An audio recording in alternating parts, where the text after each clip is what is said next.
seasons roll on by, sleeping with a full moon blanket,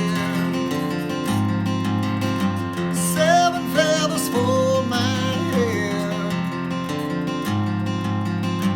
Dreams have never been the answer. Dreams have never made my bed. Dreams have never made my bed. And I'm lost behind words I'll never find. And I'm left behind as seasons roll on by.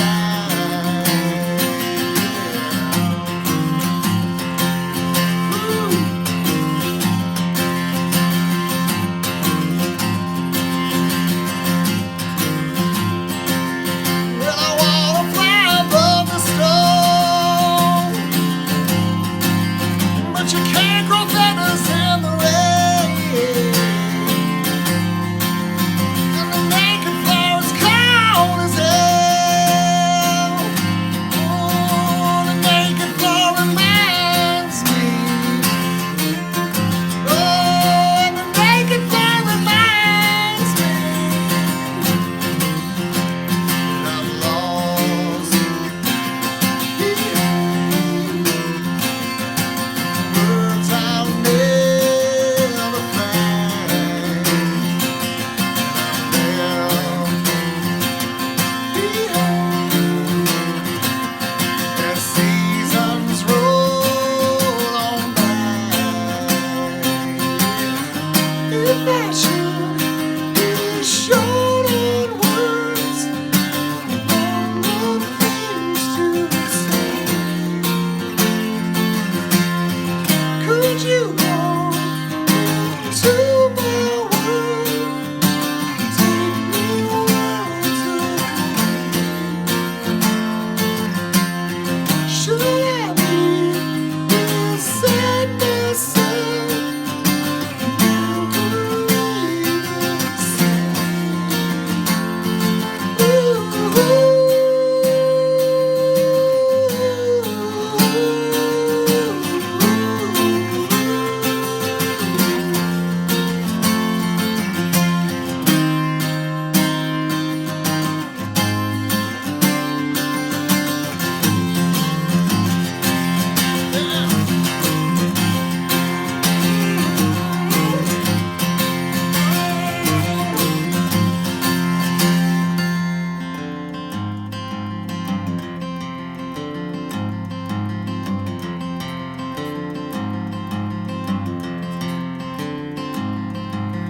I'm lost behind in the words I'll never find. I'm left behind as seasons roll on by.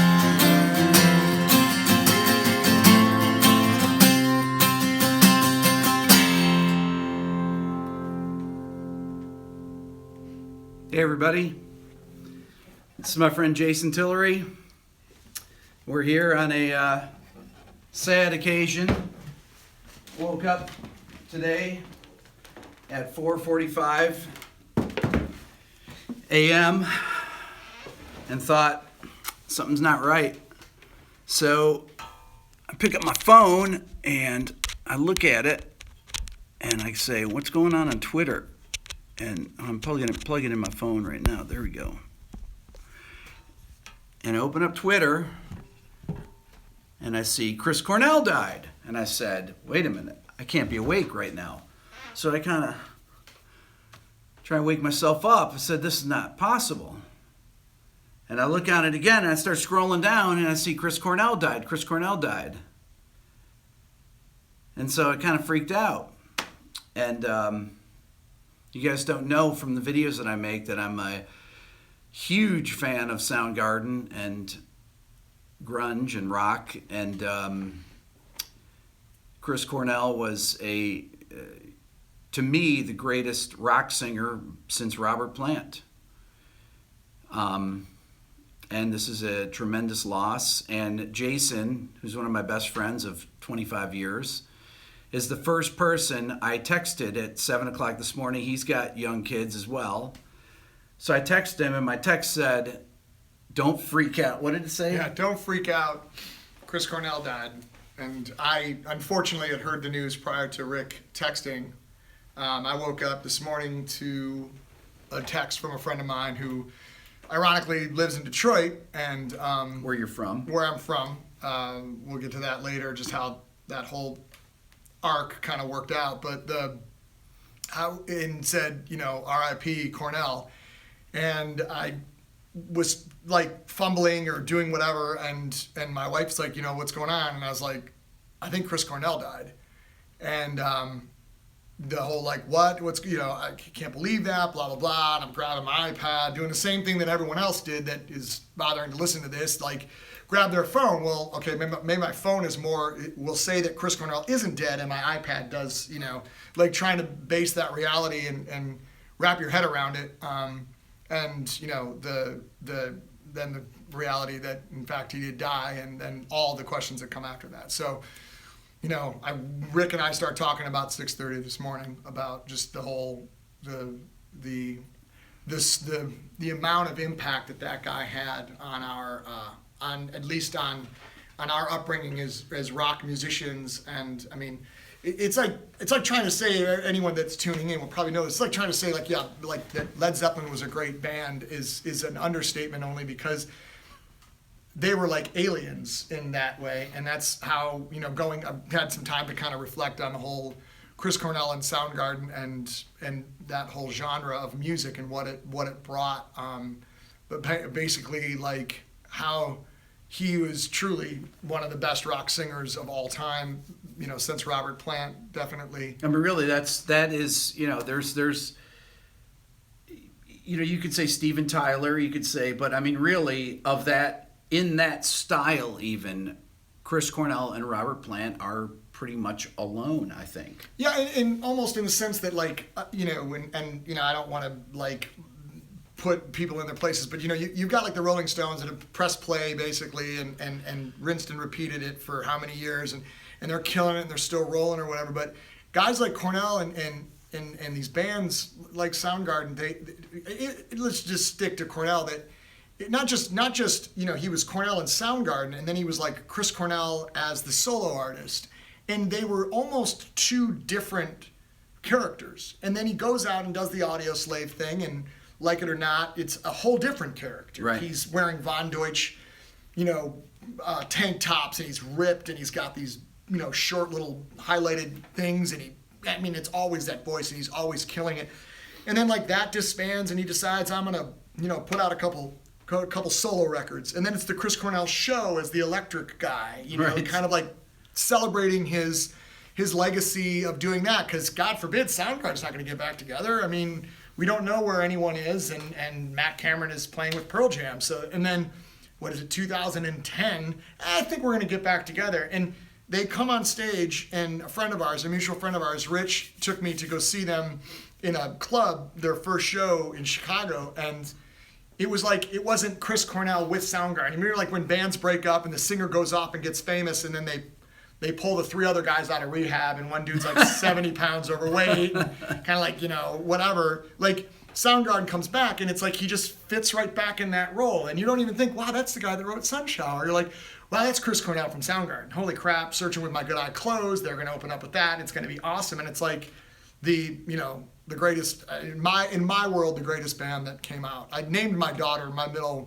daughter's middle name is Cornell. I mean, that's kind of how it sits on my shelf of great singers. So we have known each other, like I said, for 25 years. We were roommates back when I first moved to Atlanta. When I tell my story about moving here, our roommate, or our friend Rich, that is our third friend, that we all share this Man love.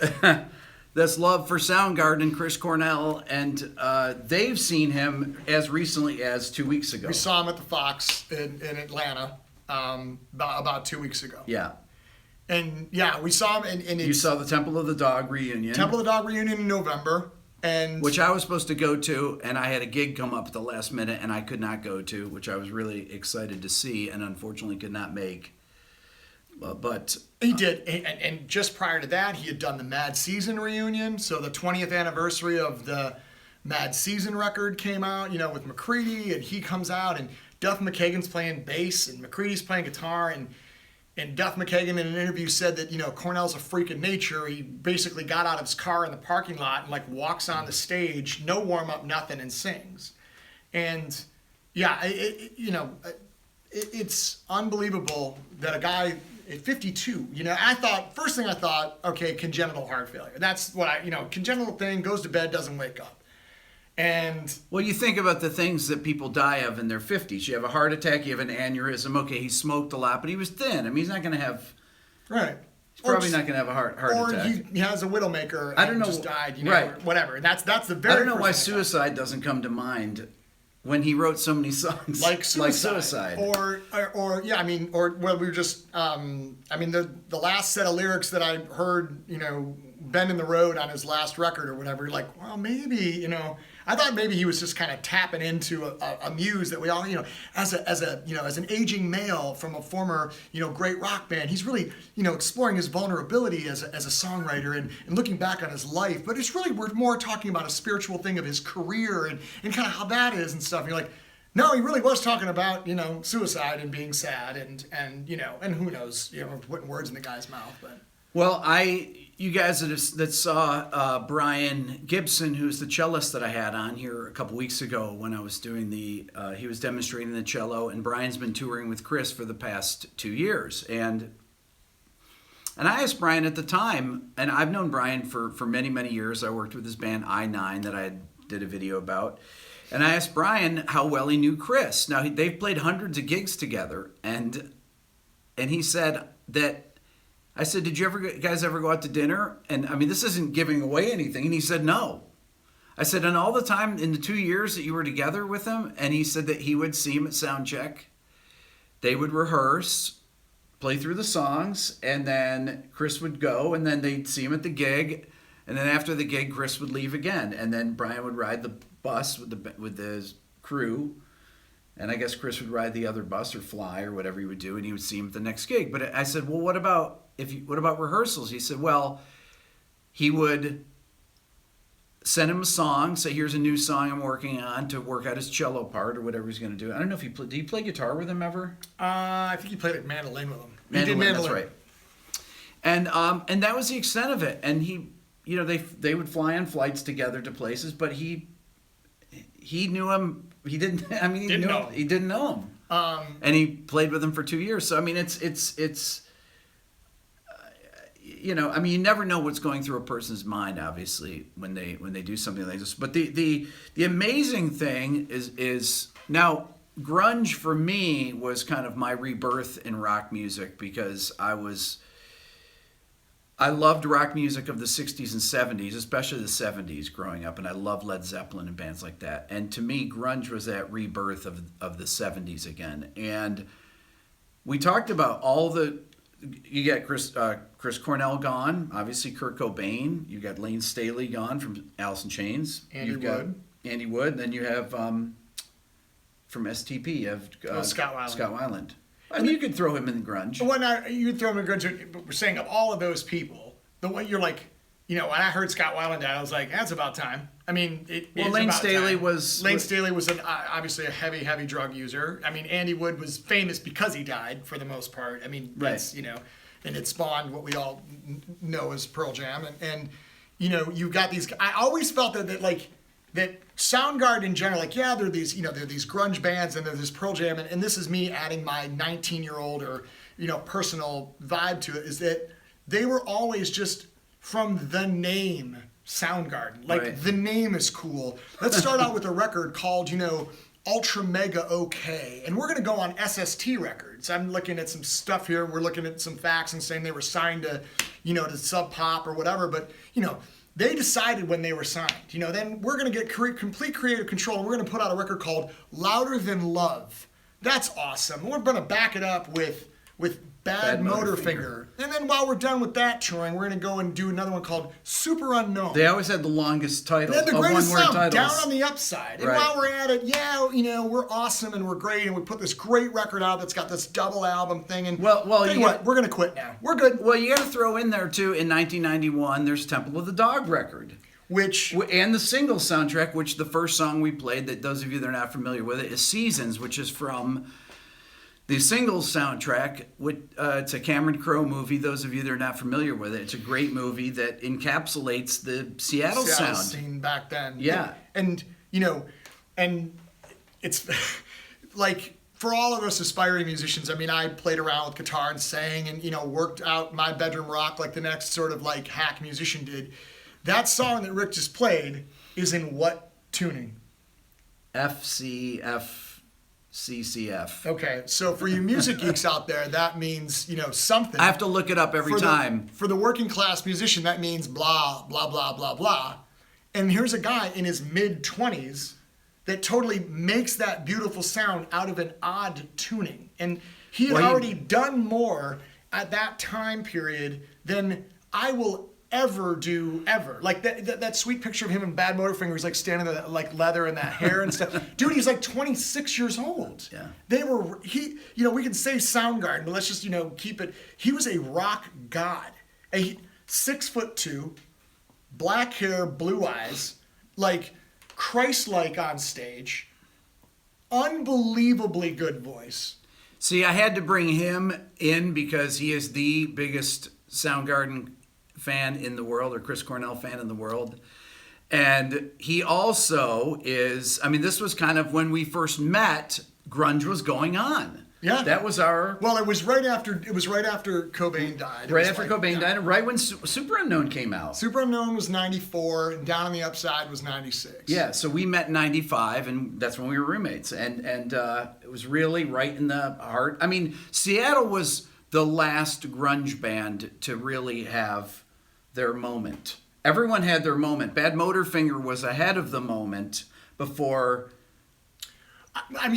even though it was coming out at the same time, Nirvana blew up. For those of you that are young that don't know the kind of the history of the Seattle scene, Nirvana basically blew up in November of 1991. The record had come out before that, but that was really when they took the world by storm. And Soundgarden had already put out 3 records. Right. By then they'd already done 3 records. They were the first major label band. They signed on Bad Motorfinger. Or was Louder Than Love. Louder Than Love was on A&M. So they signed to A&M Records. They were the first Seattle band to sign to a major label. So, the mantle of that was not really Nirvana. Nirvana was still doing Bleach at that time when they did that. On Sub Pop. On Sub Pop, yeah. which is a great record. Which I prefer actually over Nevermind, personally. That's just me, because it was way more of that grungy. I liked the Bleach and the Mudhoney, Super Fuzz Big Muff vibe. And then there was Soundgarden. There are these genre-defining things like... Well, to me, grunge is Soundgarden in a way. To me, grunge is Soundgarden and Alice in Chains. That's my grunge. brother said, he said this one time, a long time ago, Pearl Jam had the attitude, Soundgarden was the attitude. and you had this band, once again, Soundgarden. They come out and they play songs like Zeppelin. They were aliens. They had tunings that no one had ever heard of. Yeah, they were very much like Zeppelin in that all way. the years that I've been a Soundgarden fan. All the odd time signatures and the drumming. Yeah, the opening track, Ugly Truth, on Louder Than Love is literally, it's not When the Levee Breaks, but it's very reminiscent of that. And they nod to that. They know that they were that. But then to come out and me to find out, so I start liking this band I was telling somebody today, as a fan. So as a musician, you start out as a fan. You love Kiss or whatever, Dating Ourselves, and you're like and you want to trade cards about them and stuff, and you're a fan of them, and they're your idol. And then there's some bands that you like say Pearl Jam or whatever, or anything. and you start to get inside those bands and go, wonder what makes them tick. And then you learn their songs and you learn their tricks, and then you kind of steal from them. Soundgarden was like almost the holy grail that I've never covered a Soundgarden song on a guitar in my life. I wouldn't even know where to start. I mean, not a great guitar player, so that would make sense. But like, right, we both know that touch of a blacksmith. But learning, like, it was so intricate but so beautiful. So we have this thing called math rock. Like, I think that Yes and Rush and stuff is math rock. Yes, some people are like, it's awesome. If you're an engineer, Rush is great, and their time signatures. Of course, you're an engineer in your weird way, but then you've got the Stone side, which is like the badass kind of like, it's straight open G and it makes sense or whatever. Soundgarden was able to take. I love the Stones, right? Right. But they were able to take both and put them together and go, we're going to take these insane, weird odd time signatures, almost like Tool, but like where But then you've got Cornell that's a massive Beatles fan. And I didn't know that until way later on, because nothing in the Soundgarden You didn't start really getting that. Honestly, until the stuff on Down on the Upside had it. Blow Up the Outside World. Blow Up the Outside World. Definitely. That's when you started seeing, and honestly, on Sunshower, on some of his solo works, because that is really the harmonic sophistication, all the chord progressions in that, the diminished chords, the half diminished chords, really, the dominant seven suspended chords, all this stuff. It's super sophisticated. But when he talks about his, everything that I ever heard about him, he always, before anybody else, he always referenced the Beatles. And I'm like, okay, wait, dude, you're playing Mind Riot is sludge. It's, not Mind Riot, but the last, the wreck is going down, like the last song on Bad Motorfinger. It's like sludge. 4th of July is in the key of sludge. Right. It's in the key of mud, and the Beatles didn't do that. No. Like Overfloater and down in the No, but Upside. I think that the influence of the band mates. Now Kim Thale with his you can't. I think that was a real ensemble effort with Soundgarden, the songwriting in that. And the Zeppelin, I think that the Matt Cameron's drumming brought out the kind of riffs that were more Zeppelin-esque. Yeah, the human metronome. But I don't know, and I don't know much about what we were talking with Rich today. He said they were, on the Down on the Upside reissue, that there's a bunch of practice sessions that they recorded, and Cornell's like leading the band through these practice sessions with these signature changes, with these pieces that are all in his head. Okay, so there's a new. I looked on iTunes today. This is how crass, I hate to say it, these labels are. I mean, there is a reissue coming out tomorrow of extended version of the single soundtrack. Really? Yeah, a new version, iTunes mastering or something. Of the single soundtrack? Yeah, of the single soundtrack. Paul Westerberg's like, yes! But I think that's probably... The Screaming Trees are like, awesome! They're probably going to reissue every Soundgarden record tomorrow. Well, I thought they'd already done the Bad Motorfinger, and they came out with this, like a circular saw blade, and they did some repackaging.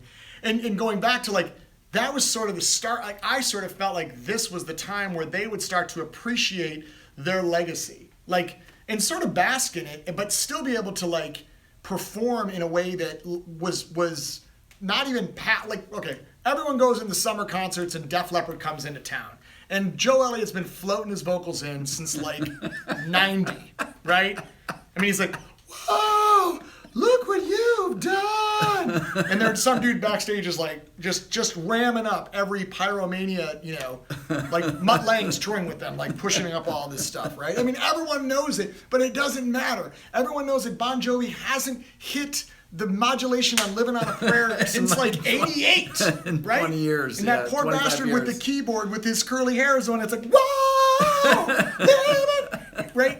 That's not Soundgarden. You go in there and you're listening and you're watching and you're going, yeah. And literally, Rich and I, as sort of what you would consider 45, mid 40s to late 40s grizzled old didn't make it musicians that aren't very impressed by a lot of stuff. Unfortunately, that's my problem, not anyone else's. But like you go, yeah, I'm watching this band, and you see these legacy bands. I've seen the Counting Crows 800 times, and that dude is just phoning it in. You know, sha la la la la. Well, it's interesting to call them legacy bands at this point. Well, it's crazy to call them legacy bands, but I'm saying that like you see these bands that are floating these things in and are passing off this crap as like this is, you know. This is interesting. Is that Chris Cornell? I never felt like it was a legacy act ever. And with his solo work, was always vital. But we did talk about this today. We were talking about this with Rich this morning, that what else was there for him to do? He did the 25th anniversary of Temple of the Dog last year, right? The Mad Season. The Mad Season thing was happened. 20th. Yeah. Yeah. They're reissuing all the records. Reissuing all the records. 25th anniversary of Bad Motorfinger. Right. I guess you could have relived that. You could have done the 25th anniversary of Super Unknown, 25th anniversary of Down on the Upside. But so our buddy Rich was like, guys, like this is kind of a, you know, I mean, he was going to tour for 10 more years. Well, like basically listen to his voice, probably deteriorate at some point, and become less and less relevant. Probably not write as many of the great songs that he did. But I don't even know if that, like, he just put out a very respectable record. Yeah. And not like, I mean, I'm trying to think like how, I'm sorry, but, and I might make some people mad. REM put out crap after their last like 7 records. Like after Time Out of Mind or whatever that name of it. After Out of Time. Out of Time, and it was just kind of. After Bill Berry left the band. Yeah, right. That was just they were phoning it in after that. Yeah, Not that they didn't have some good songs. I was a massively big REM fan. But you'd have to ask yourself, if it was that band today, and that's what everyone says about U2 too, is like, it's new U2. If that was the band that no one had known, if they hadn't done Sunday Bloody Sunday or Joshua Tree, would you listen to that? Well, this comes back to my thing of the 30-year rule. Now, if any of you that followed me on Facebook last year when I used to do my Facebook Lives, which Jason was on one with Rich, and I always talk about people rarely do their best work. Rock musicians, pop musicians, after the age of 30. There's something about it. Even jazz musicians. One of the few things is composers always did their best work later. Beethoven, Bach, Mozart did their seminal works at the end of their life because they weren't doing it in real time, and they didn't have this.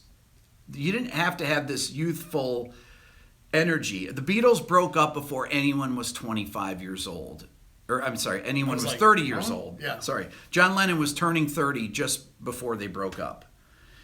In 1970. 1970. John Lennon was born in 1940. So he would have been the only guy in the Beatles. So George Harrison, who was the youngest one, was 26, I believe. Hadn't even turned 27 after 13 Beatles records. So most of these bands have a hard time writing. Other than, and I would always say, who are the people that were able to write after 30? Tom Petty is one of the people. But Chris Cornell did a lot of incredible work after 30. He had a whole nother career with Audioslave. Yeah, and that had, they put 3 records out? They did the first Audioslave, Out of Exile. Maybe they did 3 records. I think they did 3. They did 3, and the Original Fire. And the Original Fire was... And I have to say this, the first date with my wife, Nina, we went to see Audioslave. 2005? Yeah. Yeah. Best week of my life, or one of the best weeks of my life, Black Crowes and Audioslave at the Tabernacle, and was like, this is unbelievable. And that was the night my wife fell in love with Chris Cornell. I'd been dating her forever. We were married, and I was like, I get all drunk and, sit back and be like, Soundgarden's the best, and like, I remember when we were living together, and this was before the internet or anything, and I'm, before you could like go up on YouTube and be like, oh, I want to see the video for Louder Than Love, and if anyone has never seen that, they really should, because it is completely awesome. And I remember like she goes, I'm going to bed or whatever, and I was like, stay up, just drink. So I was like drinking and stuff, and I like the TV's on, and I look up, and the mute was on, and I look up, and it's like Cornell, or whatever, and I was like, no. And I hit mute, and she basically came out to me, like, standing in front of the TV, like, loud! Like, looking at her, like, caught in my own moment, right? And that was God, that's so long ago. But anyway, I don't know. I'm good. So his daughter's middle name is Cornell. Now, my kids, Dylan, Lennon, Layla, that shows you that I'm 10 years older than him. But because Make sure it's not the acoustic version, though. Because of the Erica Domino's version. Right. He made sure that he told me that when he told me what he named her. Yeah, I said I'm going to name my daughter Layla, but not the acoustic Crappy version. acoustic version. That made my parents think that they had arrived, like we rock slow. Like Hush Puppies are cool. I remember when I told Dylan we're naming her Layla, and I said, and I play the lick for the kid, for Dylan and Lennon, and we're in the car driving around. I said, this is in D minor. And Dylan goes, no, it's not. It's in E flat minor, but not quite. And I said, what? What are you talking about? And then I go home and I listen to it, and I said, oh my God, he's right. I thought it was in D minor all this time. And then I read that they sped up the tape because they did the ending of Layla and they spliced them together. The ending was a half step higher. So they sped up the front, slowed down the end. Anyways, so my rebirth into rock music, when I talk about how I rediscovered rock, was because of grunge, really. Because of this kid, Derek, that was one of my students at Ithaca that brought in Bleach. And I heard it, and I said, is this what kids are listening to? He said, no, only kids that are smart. Or that's what he said. Because it was still underground. I mean, it was all, he goes, this is called alternative rock. This is what they play on college radio. This is 1988, 1989. So the whole Detroit thing, which is kind of a full circle thing for me. I'm from a town called Royal Oak, Michigan. Where I spent every summer growing up randomly. My aunt and uncle lived in Royal Oak, my mom's sister, and my Aunt Virginia, Uncle Bill. And I spent every summer there from probably 1965 through 1972 or so. Which is totally random. Yeah. Which is also the birthplace or where Glenn Fry is from. Is he from Royal Oak? Yes, he's from went to Royal Oak, Michigan. Went to high school with my best friend's dad. Okay. As is Drew Abbott from the Bob Seger and Silver Bullet Okay. Band, just a random stuff. As is Brendan Benson from the Raconteurs, all from Royal Oak, Michigan. Oh, as is Andre Como from the original Real World, too. As is Dean Fertitta, who plays with Queens of the Stone Age. So all these guys come from a town called Royal Oak.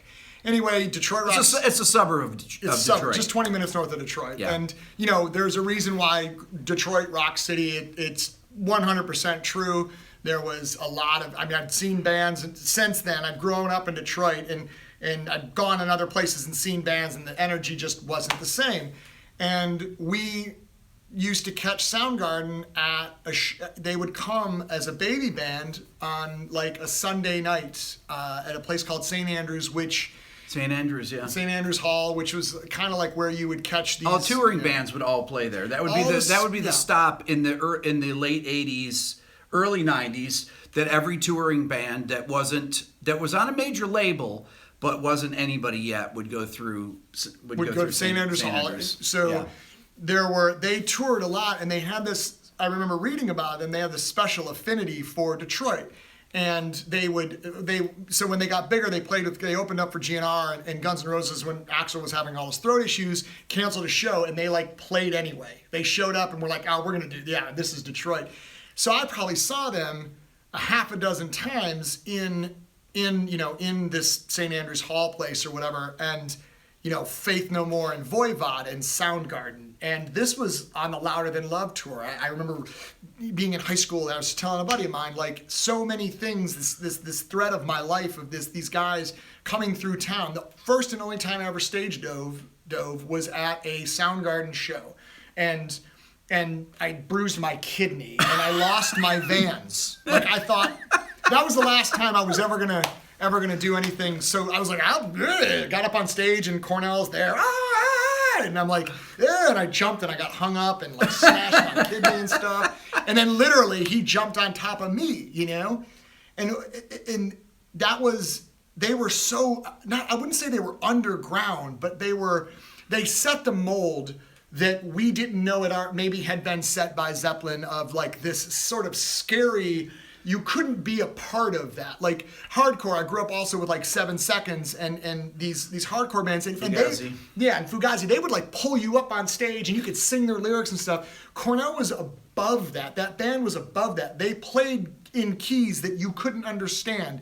They wrote lyrics about things that like were cool, but you really didn't know what they exactly meant. what they But were. Damn, they sounded good. Right. You know, raining ice picks on your steel shores. I'm down with that. I love that. You know. Yeah, the lyrics off of Bad Motorfinger. I mean, slaves and bulldozers.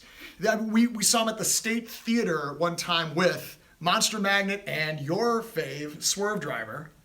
I mean, anyone that saw that tour was... That's right. I remember Swerve Driver was on tour with them. Goes Swerve Driver, they opened. Yep. Monster Magnet is touring Spine of God, which was unbelievably good.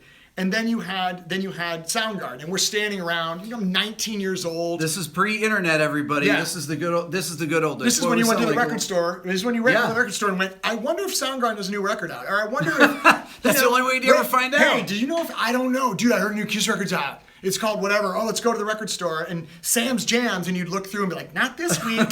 You know? You'd have to ask the people. But most of these bands, they got to remember that the backdrop of this was that what was popular, and I also listened to that too, so it wasn't like what was popular was rap, you know, like Out of the Cellar, under, you know, Dancing Undercover, which I went and saw, David Lee Roth, Eat 'Em and Smile, all these Poison acts with these hair rock, this shit was good, man. And so was good. Appetite for Destruction was out in '87, great band. Yeah. Those were like, you could walk into a record store and not see the cross with the, you know, with the skull and crossbones of Guns N' Roses, or Skid Row in '88, '89, like those were big records.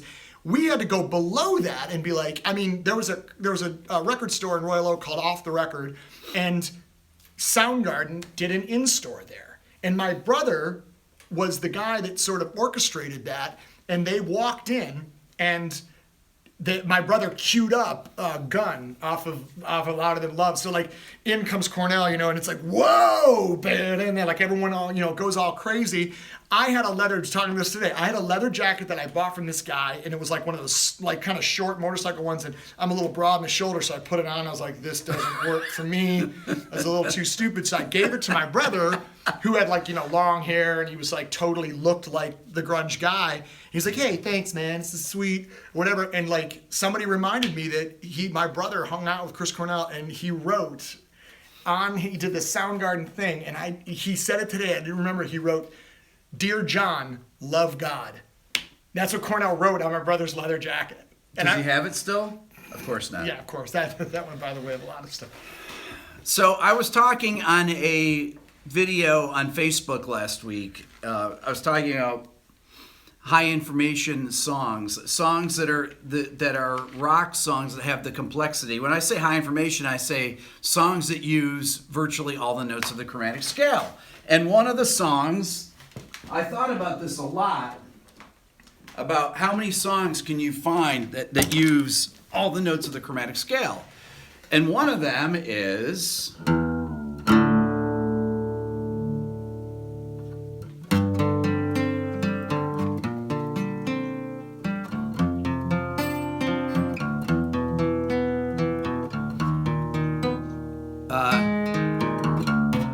So in the intro of that Black Hole Sun, you've got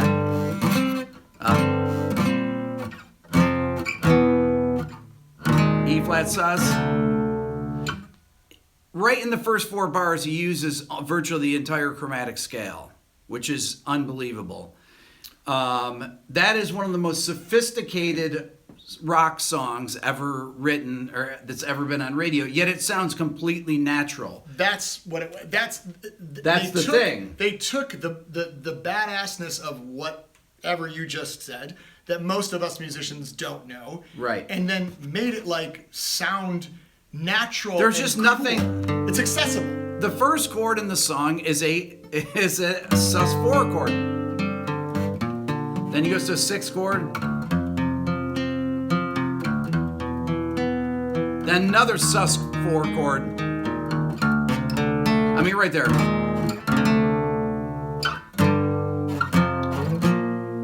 So it doesn't drop D. I don't even know. That's what it is. It's in drop D. It's yeah. Drop D. Okay. Drop D. So every year we do this benefit concert. We did it twice this year. For the schools. We did it for my kid's school and we did it for his kid's school. And we do The charity, it's called the Elementary School Charity Tour that we do. We go around to different elementary schools. They're like Wedding Crashers. We crash Battle of the Bands and various. We play Battle of the schools. Bands. No, we do benefits, and we do acoustic grunge. We do a whole night of acoustic grunge songs. But I said to him that I always forget it's so long between the things. We played. When did we play last? When did we? Oh God! Well, we did in when the March. one We for did the electric for one. my When kids. yours, that was like, was it this year or was it a little bit last year? I forget. I think it was like December, but it's just long enough that I have to relearn the tunings. Not only that, we get into a room and you say, okay, we're gonna do these songs that are what we would call part of our DNA, all right, part of our rock and roll DNA. So I can get into a room, I can swing a dead cat, hit 4 musicians that can play 4 chords, and we can go, does anyone know Love Removal Machine? By the Cult? Does anyone know Wildflower? Yeah, I think I do. And you kind of, you kind of bang it out. Hey, you. And then you're thinking, okay, I know this Soundgarden song, Black Hole Sun, or Fell on Black Days, and you sit down and dissect that, and you're like, wait a minute, does he do that 5 times? It's nothing. Nothing is. Doesn't work.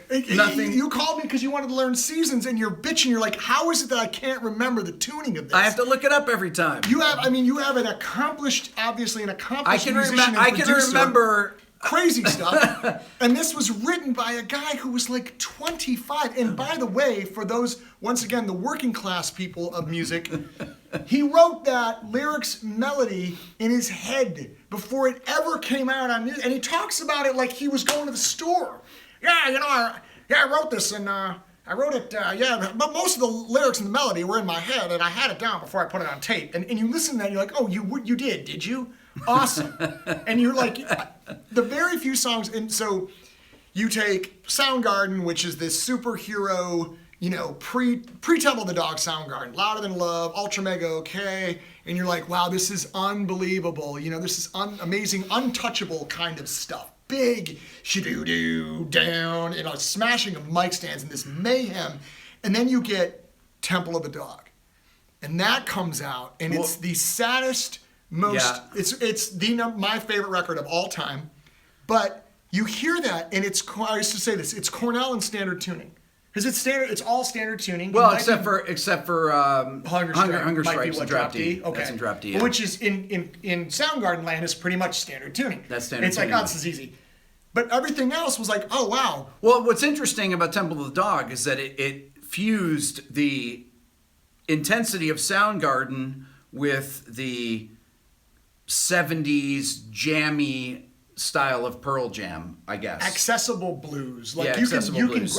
You can grab a guitar and play maybe a half as a dumb kind of sort of hack guitar player. You play maybe half a dozen tunes of a Pearl Jam like Black and Indifference, and you can do some different songs, and you might get a little good with Jeremy. If we were doing Pearl Jam, we wouldn't have to rehearse this stuff. Oh, it would be like easy to do. We had to actually listen to Seasons again before we went on here one time, just to make sure that we were, Yeah, and they're all like that. I can play over Giant Steps, but Seasons I have to listen to see how many times. I have my cheat sheet down here. It's like it goes, 7 times. It goes 7 times because it's so odd, and you're like, how do you do this? And I watched you clam up on Fell on Black Days on stage. Yes, could not remember. We were doing what so. That was. This is 2 years ago. We were doing it, and we were in the middle of our set in our benefit concert, and I was sitting next to him, and we had a 5-piece band, right? Something like that, right? So, but acoustic though. 4.5. But it was an acoustic set. So I was sitting there, and he says, "Okay, Fell on Black Days." And he's looking at me like, and I said, Rick's like this. I can't remember this. How does this? And you had to sing it to me. We're like, go, dude. There's people watching. And he go. goes, You're like, I can't.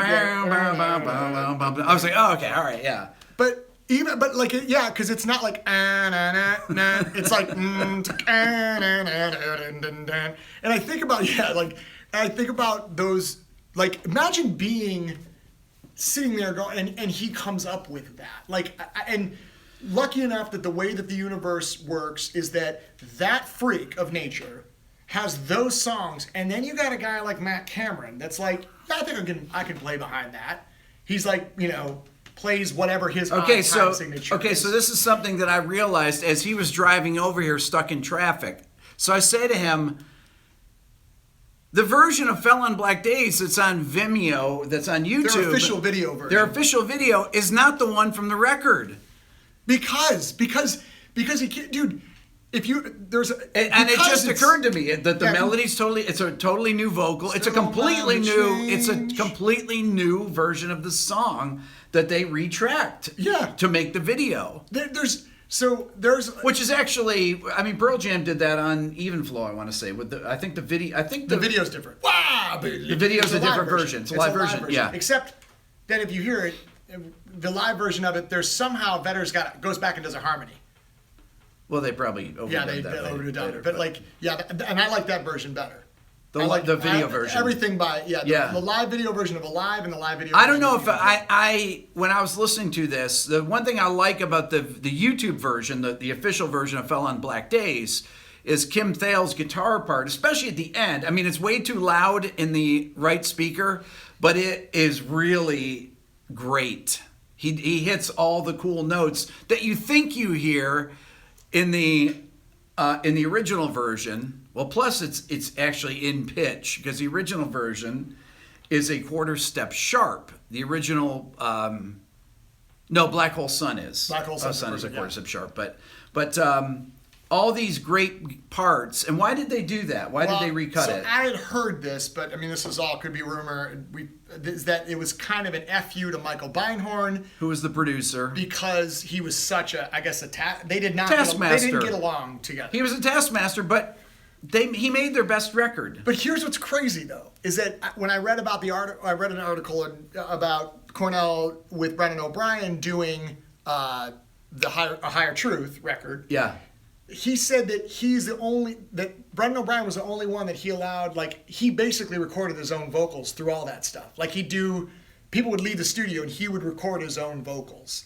And to me, that's still, it's still crazy. You had this guy that was so in charge of the vision and so in charge of what he wanted. And that's the piece of it. I think that's part of his vocal styling though, too, is that he, I think that he had a very high standard of his vocal performance and wanted to get it right, and he probably didn't want people to be there while he was doing it. It didn't. So how does that work? Is there an engineer there? No, I think that he still would have an engineer, because even at that time, because you were still talking about recording on tape. I know that Brendan, from what I've heard, and I want to have Brendan on to interview him on Sounding Off, Brendan O'Brien.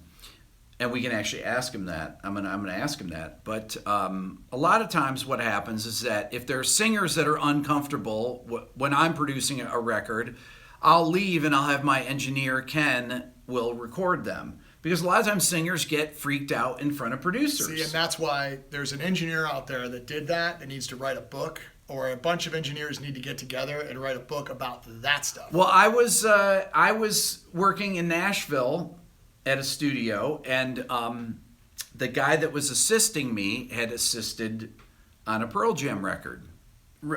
This is a few years ago. You told me about that. Right, and I said, oh, sounds pretty good. And I said that you tracked Eddie Vedder, and he said, yeah. I said, what was that like? And he said that Brendan had said he had to go out somewhere, and he said that Eddie, he said it was just what you imagined. Well, there were a couple different stories. He tracked his guitar part, but he said that Eddie, exactly what you would imagine Eddie's vocal performance, the intensity was the same as what you think it would be. Right. I mean, we talked, and didn't he say he did 2 takes? And he was like, "Oh, it's not gonna get any better." No, he did it on his guitar part. Yeah. He did a guitar take, and he made one little flub in it, and he said, the guy Eddie just sat there and he played his guitar part, and the guy said, "Okay, let's do another take," and then he played another take, and there was maybe one little flub or so, and he said, "All right, let's do another take," and Eddie said, "I don't think it's gonna get any better than that."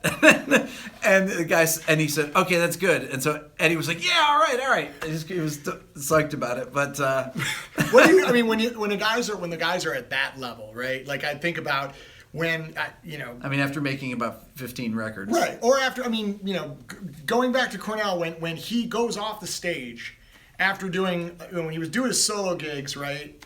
Anyone that saw this, like I relived this kind of a thing. Here's a guy that did Euphoria Morning in '99, and when you see him, he looks completely like different than the Soundgarden of long hair. He cut his hair off, but he had grown it back out and it was kind of straight. And then he had this really weird band that he played Josh with. Freese on drums on that record. Well, he plays on the record anyways. I don't think he played live with him. The girl was a keyboard. The keyboard player was a girl, and she played her keyboards like this.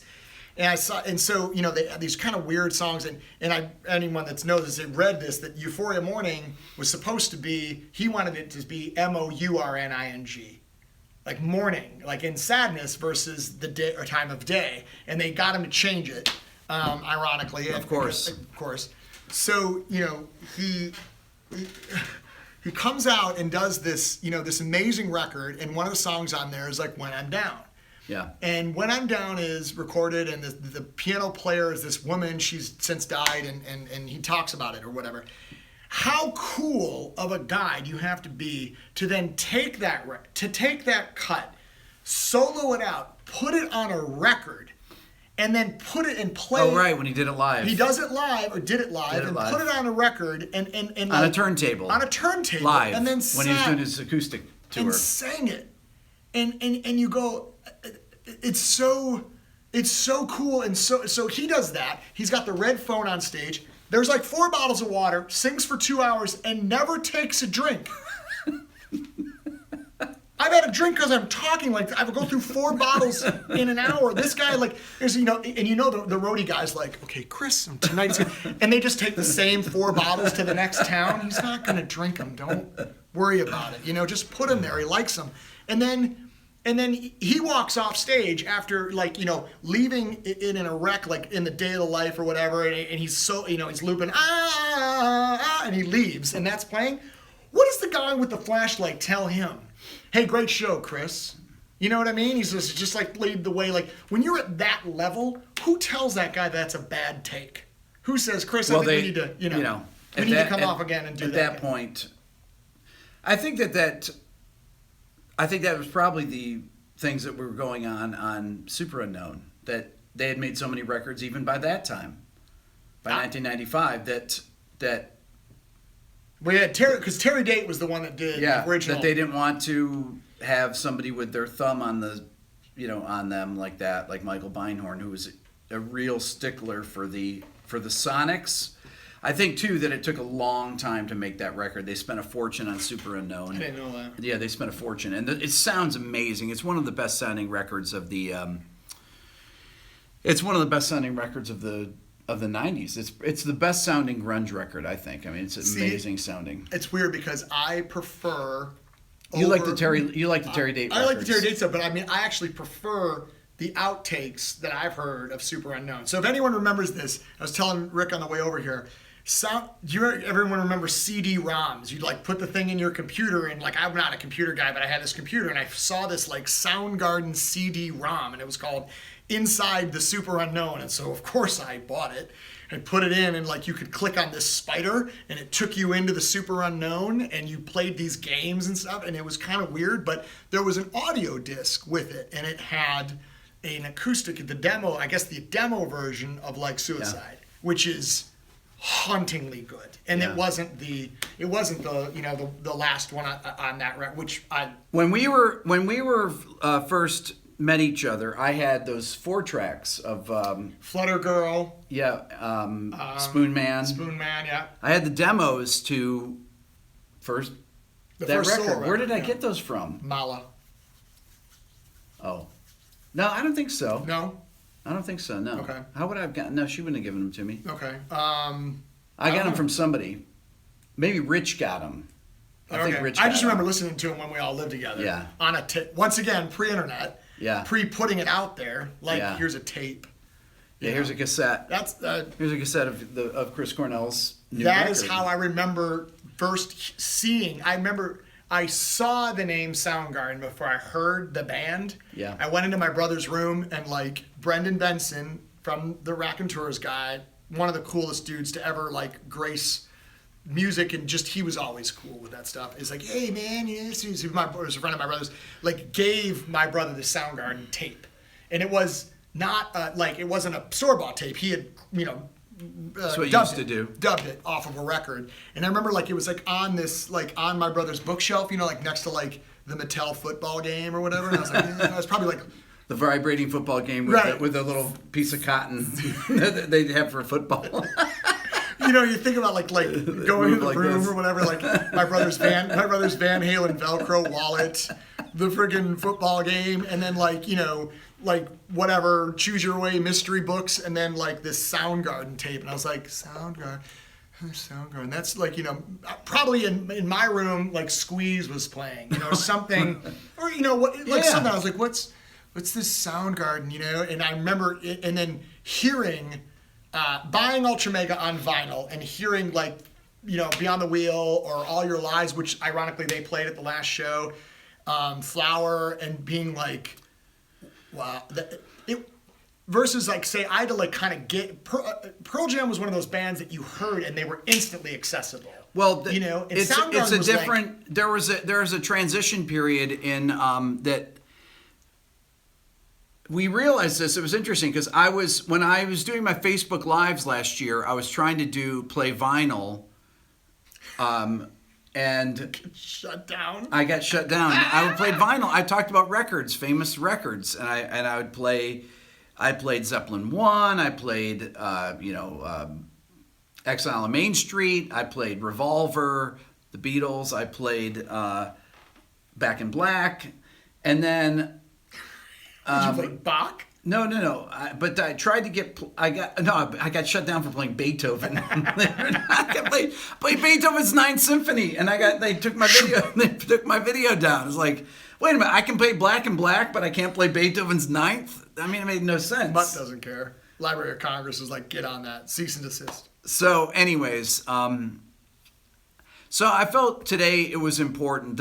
I see a lot of comments coming on here. I felt it was important to come on and talk about this and not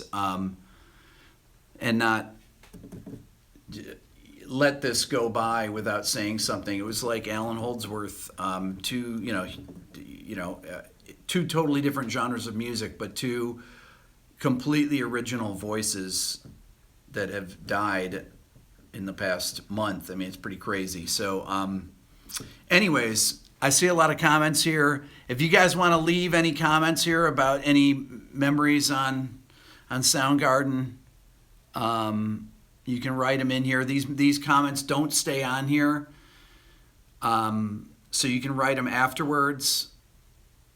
For those of you that watch my channel, we'll be back on regular programming after this, but I wanted to talk about this because I was a massively big Chris Cornell fan, as was Jason, and this was something that really, was mind-altering, having the news the first thing this morning. Stunning. Just absolutely stunned. So, anyways, I appreciate all you guys tuning in, and we would have played a couple more songs, but we didn't have the... We're a little inside the rusty cage. Yeah, we're in the rusty cage. Anyways, leave your thoughts down below. Thank you, everybody, for watching. Really appreciate it.